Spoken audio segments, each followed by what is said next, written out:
ہندوستان کے اس سنہرے دور کی داستانیں تاریخ کے حسین باب ہیں۔ یہ ہندو اور مسلمانوں کی محبت و اتحاد کے وہ واقعات ہیں جو اس سرزمین کے شاداب ماحول میں ہمیشہ تر و تازہ رہیں گے۔ اس ملک میں آنے والوں میں البیرونی بھی تھا اور ابو معشر ستارہ شناس بھی، ملا عثمانی مختاری بھی تھا اور فرقی بھی۔ البیرونی دریافت حال کے لیے محمود غزنوی رحمۃ اللہ علیہ کے اشارے پر آیا۔ ابو معشر بنارس میں تحصیل علم کے لیے آیا۔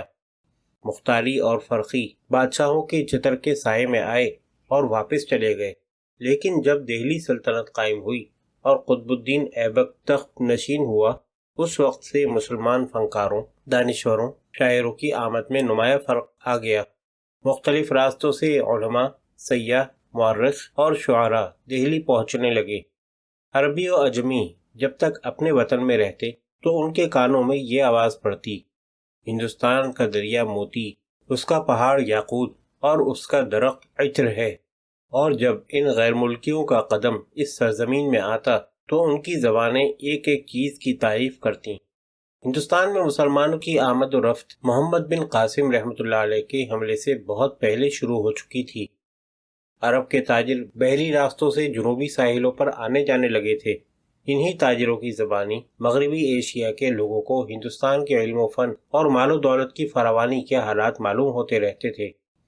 کچھ ہی عرصے بعد انہی حوصلہ مند لوگوں نے اس سرزمین کی طرف رخ کیا اور اپنی تمام کوششیں اس کے سنوارنے میں صرف کر دیں۔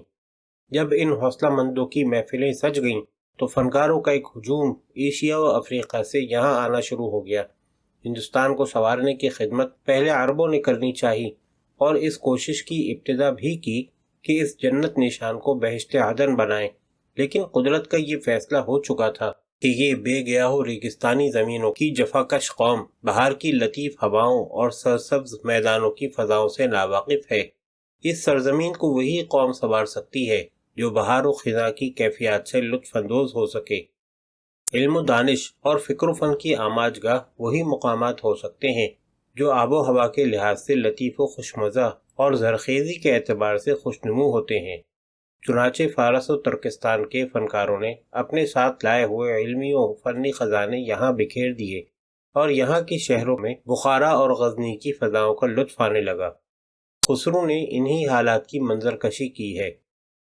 سلاطین دہلی کے عہد میں فتنہ مغول کی آندھی نے اگرچہ مسلمانوں کو نقصان عظیم پہنچایا، لیکن اس سے دو فائدے بھی پہنچے۔ ایک یہ کہ بقول شبلی ایرانی صوفیانہ شاعری کا عروج ہوا، دوسرے یہ کہ اس فتنے نے بہت سے علماء، ادباء اور شعراء کو ہندوستان بھیج دیا۔ اس کے علاوہ اس سرزمین کی قدر افزائی بھی بڑی معاون رہی۔ بنگال کے سلطان جلال الدین نے کئی بار مولانا جامی کو یہاں بلایا، لیکن مولانا نے ہر دفعہ یہی لکھا کہ اپنی والدہ کی خدمت میں مصروف ہوں، کیوں کر آؤں۔ اس مختصر تعارف کا مقصد صرف یہ ہے کہ اس ملک کے سنوارنے میں جن جن فنکاروں اور ادیبوں نے حصہ لیا ہے، ان میں شعراء کا کیا مقام رہا۔ قطب الدین ایبک سن 1206 تا 1220 عیسوی۔ قطب الدین ایبک ایک نڈر سپاہی اور زبردست مدبر ہونے کے ساتھ ساتھ علم دوست اور ارباب کمال کا قدردان تھا۔ شعراء، علماء اور ادباء کے ساتھ ایسی فیاضی سے پیش آتا تھا کہ لک بخش کے نام سے مشہور تھا۔ تاج المعاصر مؤلفہ خواجہ حسن نظامی میں اس کی معارف نوازی کا تذکرہ ملتا ہے۔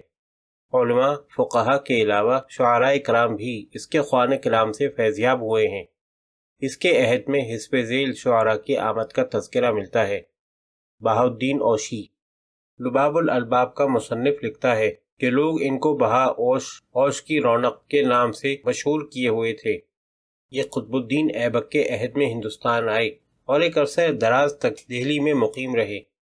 بادشاہ کی مدح میں قصائد لکھے اور انعام و اکرام سے فیضیاب ہوئے۔ آخر عمر میں وطن واپس چلے گئے تھے اور وہیں سن 607 ہجری مطابق سن 1211 عیسوی میں وفات پائی۔ حسن نظامی نیشا پوری۔ ہندوستان کی دولت حسن نظامی کو دہلی لائی۔ قطب الدین ایبک کی فرمائش پر تاج المعاصر نامی کتاب تصنیف کی جو سن 1191 سے 1215 تک کے واقعات پر مشتمل ہے۔ حسن نظامی نے اپنا کلام بھی تاج المعاصر میں موقع موقع پر درج کیا ہے۔ حسن نظامی نیشا پوری ہندوستان ہی میں رہے اور یہیں وفات پائی۔ ناصر الدین قباچہ سن 1210 تا 1227 عیسوی۔ سلطان شہاب الدین محمد غوری کی وفات کے بعد اس کی سلطنت کئی حصوں میں بٹ گئی اور ان میں سے ہر ایک پر اس کا ایک ایک غلام حکمراں ہوا۔ غزنی میں تاج الدین یلدوز، دہلی میں قطب الدین ایبک اور سندھ و ملتان میں قباچہ۔ ناصر الدین قباچہ بڑا علم دوست، ادب نواز اور ارباب کمال کا قدردان تھا۔ اس کا وزیر عین الملک معارف پروری میں نظام الملک توسی کا ہمسر اور قدردانیہ ارباب کمال میں محمود گاما کا ہم پلہ تھا۔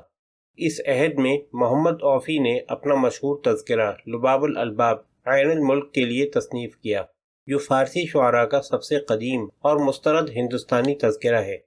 قباچہ کی علم دوستی اور ارباب کمال کی قدردانی کی شہرت ایران و ترکستان تک پہنچی اور اس کی بزم میں دور دور کے شعراء شریک ہوئے۔